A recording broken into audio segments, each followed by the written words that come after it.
阴暗的地下室，男人正在追杀自己的亲侄女儿。不满身为海尔星当家的哥哥将年幼的女儿任命为继承人，查理打算将因特果拉处理掉。因特果拉听从父亲的临终嘱托，从通风管道前往地牢寻求庇佑，而保护他的方法居然是一具死亡多时的尸体。追来的理查开枪打中因特果拉的肩膀，他的血溅在了尸体身上。而就在理查打算将因特果拉一枪爆头的时候，地上的尸体突然动了，他贪婪地舔舐着地上的鲜血，顷刻间就挣脱了束缚。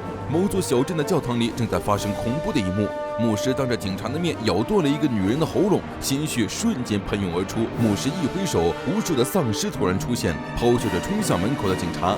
村庄外，警察严阵以待。因特果拉告诉负责人，这里已经沦为了食尸鬼的巢穴。食尸鬼是被吸血鬼袭击的非处女童男的人所变。负责人人都傻了，完全听不懂对方在说什么。不过也不需要他们听懂，因特果拉所领导的皇家国教骑士团就是为了消灭威胁大英帝国和新教的怪物。村子里有吸血鬼，他们的对手是怪物，所以无论冲进去多少，都不过是在给他们送食物。只有男吸血鬼吸处女，女吸血鬼吸童男，才能繁衍出新的吸血鬼。其他人被咬之后，只会变成被吸血鬼意识的丧尸。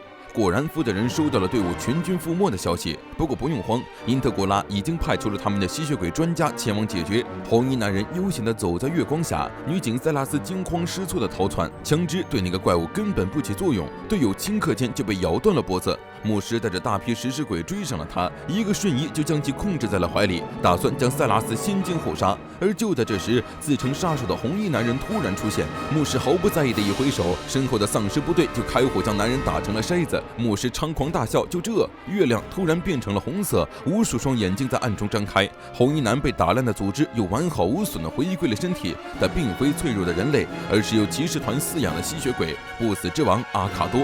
阿卡多掏出一把巨大的白色手枪，一个弹夹打空之后，周围的食尸鬼全部化为了灰烬。牧师惊慌失措，不明白他的同族为什么会站在人类的一方，于是塞拉斯威胁阿卡多帮他逃脱。阿卡多不理他，而是问塞拉斯是否是处女。塞拉斯瞬间满脸通红，回答自己是。话音刚落，子弹就击穿他的右胸，射穿了身后的牧师。阿卡多以手撑刀捅进牧师心脏，作恶多端的吸血鬼很快就化作灰烬消失了。当然，塞拉斯也只剩下最后一口气。塞拉斯哭着向阿卡多伸出手，于是一觉醒来，他就被阿卡多变成了吸血鬼，并以骑士团成员的身份被带到了骑士团的总部。他的第一个任务是一对四处屠杀他人全家的雌雄大盗。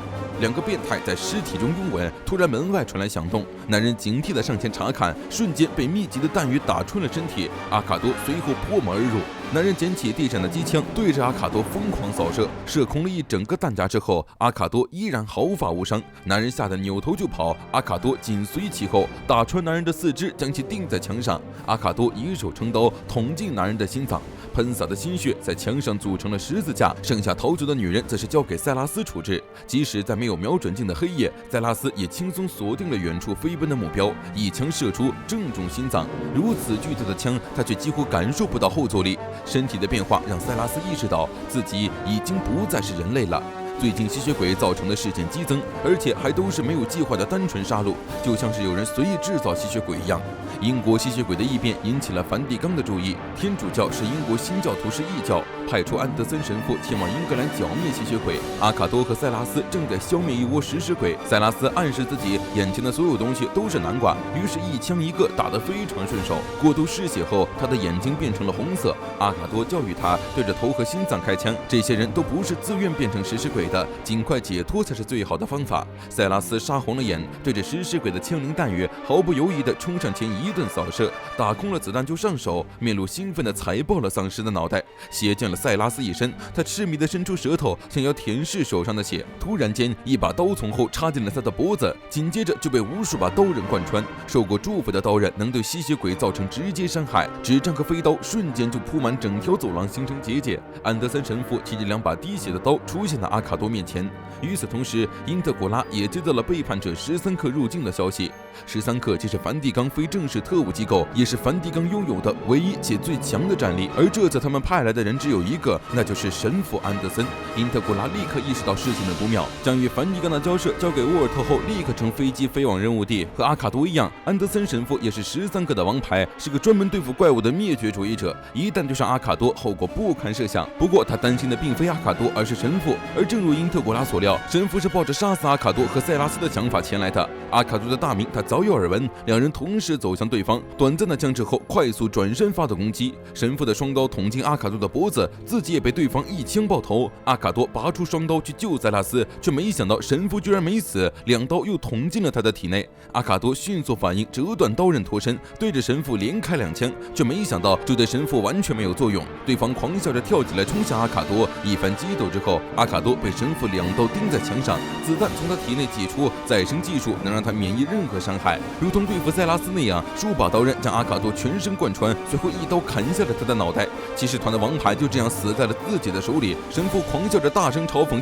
这就是最强吸血鬼！”结果一扭头，发现阿卡多的头和塞拉斯都不见了。塞拉斯抱着阿卡多的头试图逃离，很快被神父追上，四周都是早就布下的结界，但甚至无路可逃。神父朝着他步步逼近，就在塞拉斯惊慌失措之时，他突然听到了阿卡多的声音。阿卡多的脑袋融化成了一滩血水，地上拼成了字母，让塞拉斯喝下他的血，这样他就不再是受人控制的吸血鬼，而是会真正成为他们一族的族人，真正行走于暗夜之中的王者。塞拉斯犹豫之际，神父已经出现在了他的身后，不过还没等神父动手，及时赶到的因特古拉开枪击碎了他的双刀。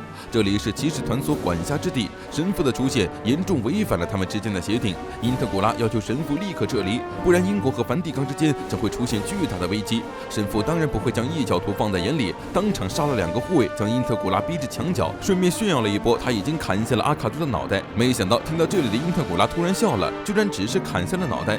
因特古拉最后一次劝神父收手，别一会儿被杀了都不知道是怎么死的。月亮变成了血红色，无数蝙蝠从窗外冲向神父，仅仅是砍下头击中心脏，可不足以杀死阿卡多。就像是拥有再生技术的神父一样，他可是海尔星一族花费100年时间精心打造的最强不死生物。蝙蝠渐渐汇聚成了阿卡多的形状，发现不管怎么都杀不死对方之后，神父干脆利落的放下狠话跑路。终于安全的塞拉斯一屁股坐在了地上。越界战斗屠杀骑士团成员，梵蒂冈欠了他们一笔血债，但现在不是和梵蒂冈争斗的时候。在一系列的吸血鬼事件背后，有大型组织的身影。阿卡多问塞拉斯为什么没有喝下自己的血，塞拉斯也不知道，只觉得一旦喝下去，什么东西就会彻底结束。阿卡多也没有强求。因特古拉问起他为什么要把塞拉斯变为同族，回答自己只是一时兴起。阿卡多梦到了从前的事，一无所有的他败在了一个男人的手下，醒来之后发现自己流出了血泪。因特古拉召集要员召开圆桌会议，最近吸血鬼的案件不断增加，经过调查，他在吸血鬼体内发现了类似发信器的东西，这能将他们的状态、行动和战斗全部记录并上报，所以他认为这一系列事件都是有人在背后操纵，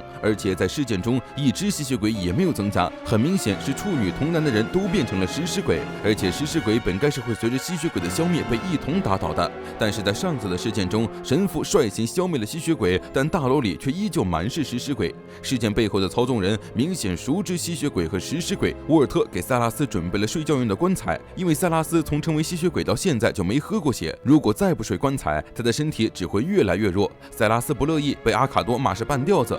沃尔特给阿卡多准备对怪物专用的黑枪、豺狼，以及给塞拉斯准备的巨型炸弄炮。与此同时，瓦伦丁兄弟带着全副武装的食尸鬼军团冲进骑士团总部，留守部队在毫无防备的情况下仓促应战，遭到了单方面的屠杀。圆桌会议惊慌失措地要求紧急避难，但是逃走用的直升机被毁，他们被困在了房间里。敌人很快攻陷了警备室，贪婪地啃食着尸体。瓦伦丁弟弟杨报上名号，嚣张地挑衅圆桌骑士。因特古拉被气得不轻，转头联系位于地下室的沃尔特。沃尔特已经差不多掌握了当下情报，通讯被断，外界的支援至少要4-5个小时才会到，他们只能利用现有兵力死守会议室。因特古拉咬牙切齿地向沃尔特下令，他绝不能让那些残杀他部下的怪物活着离开这栋房子。阿卡多笑着消失在了原地，塞拉斯则跟着沃尔特前往3楼救援家主。瓦伦丁的哥哥路克正在欣赏走廊上挂着的女王像，突然无数把利刃从画中射出，将他钉死在了墙上。而等到埋伏的队员赶过来时，原地只剩下了一件衣服，其中一个人的脑袋突然被切开一半。路克手持短刀，在密集的射击中轻描淡写的将所有人切成了碎片。1楼、2楼很快沦陷。路克前往地下寻找阿卡多，杨则准备带领部队攻下会议室，敌人马上就要打上来，会议室里的众人无路可退。沃尔特和塞拉斯通过通风管道进入了会议室支援，他们的部队基本上被消灭殆尽。沃尔特却不慌不忙地给因特古拉点上烟。现在的情况和初代海尔星所面临的相比，连危机都算不上。地下有阿卡多，他和塞拉斯会主动出击，一直都不会让他们活着离开这栋房子。